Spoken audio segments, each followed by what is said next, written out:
தற்காலத்தில் பலரும் விரும்பும் தெய்வமாக வராகி அம்மன் விளங்குகிறார்.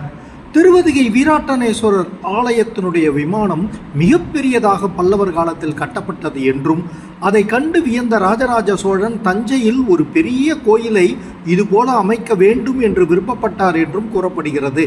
திருவதிகை வீராட்டனேஸ்வரர் ஆலய அமைப்பு தஞ்சை பெரிய கோயிலை போலவே கிட்டத்தட்ட காணப்படும். ஆனால் தஞ்சை பெரிய கோயிலில் வராகி அன்னைக்கு தனி சன்னதி உண்டு.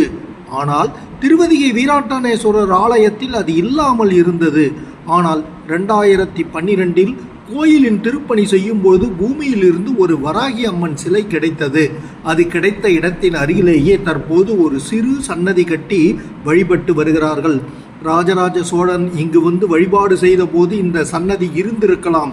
சில காரணங்களால் பூமியில் புதைந்து போன இந்த சிலை மீண்டும் கிடைத்து தற்பொழுது சில ஆண்டுகளாக வராகி அம்மன் வழிபாடு இக்கோயிலில் சிறப்பாக நடைபெற்று வருவது ஆச்சரியத்தை அளிக்கிறது.